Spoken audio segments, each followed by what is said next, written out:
Mais um vídeo e hoje eu queria falar de um assunto que é um pouco novidade para muita gente, é um pouco novidade nas áreas profissionais, mas na verdade é um conhecimento bem antigo e ele é um conhecimento muito útil para a nossa vida porque frequentemente a gente desconsidera essa realidade, a gente não pensa muito nela e muitas vezes a gente se atrapalha, a gente perde algumas oportunidades de se sentir melhor porque estamos desconsiderando essa realidade e poderíamos de fato fazer dias muito mais leves e poderíamos de fato alcançar curas e objetivos muito mais concretos se a gente se lembrasse dessa realidade.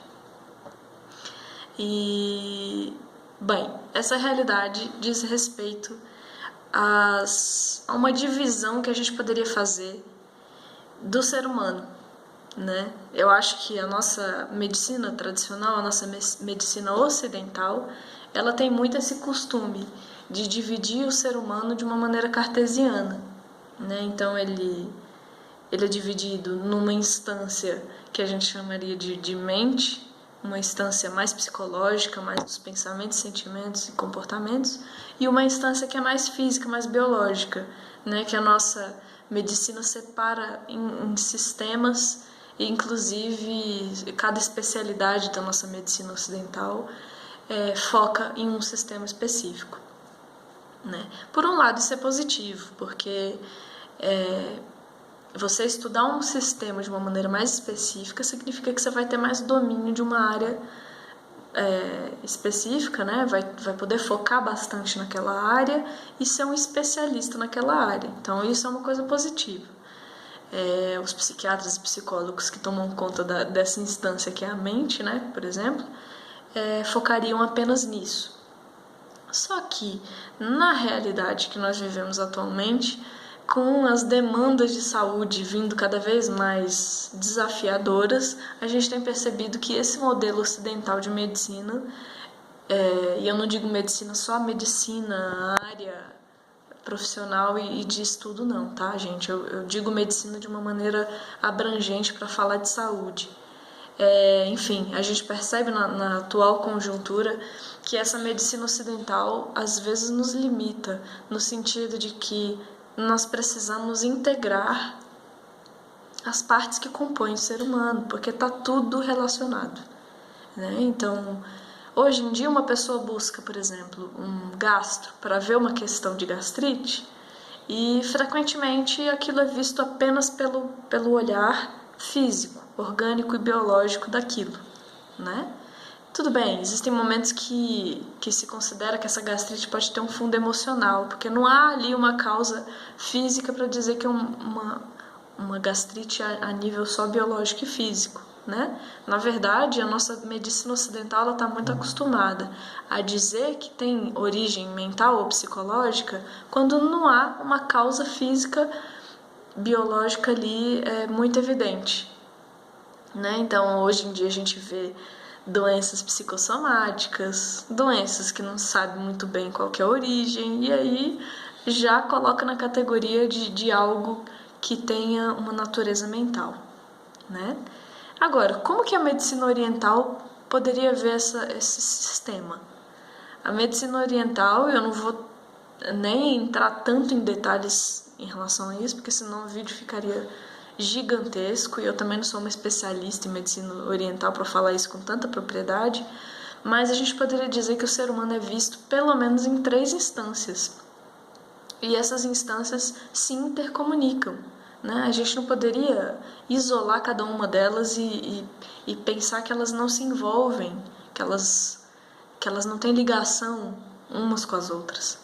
Então a gente poderia dizer que o ser humano estaria dividido, entre aspas, entre a parte física dele, a parte mental e a parte energética, né? E essas 3 instâncias se intercomunicam de uma maneira que às vezes a gente mal consegue saber onde que se originou o problema, porque a gente consegue ver nas 3 instâncias que existe um desequilíbrio. E esse desequilíbrio diz respeito a questões referentes a cada um desses sistemas. Quer ver um exemplo? Vamos falar da gastrite, por exemplo. A gastrite que tem muitas vezes um fundo emocional, né? Um fundo referente à ansiedade, ao medo, ao enfrentamento de uma situação dificultosa, né? Então aqui eu já usei duas instâncias, a instância mental e psicológica e a instância física, ou seja, uma questão psicológica, uma questão mental e emocional que está gerando um problema físico a nível de uma gastrite, que está trazendo esse desconforto físico no estômago, né? Fisicamente bem localizado no estômago. Se a gente abranger isso para uma visão dessa tríplice, desses três sistemas, a gente poderia ver, por exemplo, que a parte energética ali vinculada à área do estômago pode estar em desequilíbrio. E frequentemente essa área está vinculada a um ponto energético que a gente chama de plexo solar, que é o chakra que fica aqui mais ou menos no meio da barriga, né? Então, quando a gente vê o ser humano por essa perspectiva, a gente começa a perceber que, muitas vezes, por um padrão mental que a gente traz com a gente, um padrão de sentimento, por exemplo, a gente consegue também perceber características físicas nessa pessoa, reações fisiológicas, biológicas nessa pessoa, que está bem em consonância com esse padrão emocional que ela traz.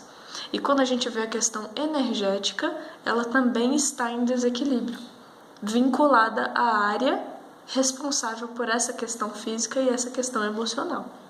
Então, por exemplo, o Reiki, quando você passa por uma sessão de Reiki, né, aquele terapeuta que está ali com uma imposição de mãos nos seus chakras, ele ali consegue sentir se aquele chakra está num desequilíbrio energético ou não. E ali ele junta todas as informações que ele já recebeu daquela pessoa e tudo se encaixa. Né? Então, por exemplo, se você recebe uma pessoa com uma demanda muito específica relacionada a um tipo de emoção, esse terapeuta de Reiki, ele já está fazendo as conexões dele, então ele já sabe que esse tipo de emoção está muito vinculado a uma questão energética específica, a um chakra específico, e ele já sabe que quando esse chakra entra em desequilíbrio, existem algumas patologias, algumas condições físicas que são muito comuns de serem vivenciadas. Né? Então, puxando isso um pouquinho também para a psicoterapia reencarnacionista, a gente percebe muito que quando essa pessoa traz com ela uma questão de personalidade, um padrão ali de funcionamento, de sentimento, de pensamento que ela traz com ela nessa história espiritual, muitas vezes a gente questiona essa pessoa sobre questões físicas que ela traz com ela. Não só porque às vezes, essa questão física está vinculada a uma recordação específica e assim a gente desliga quando a gente faz uma regressão, mas porque essa questão física muitas vezes está vinculada a essa tríplice.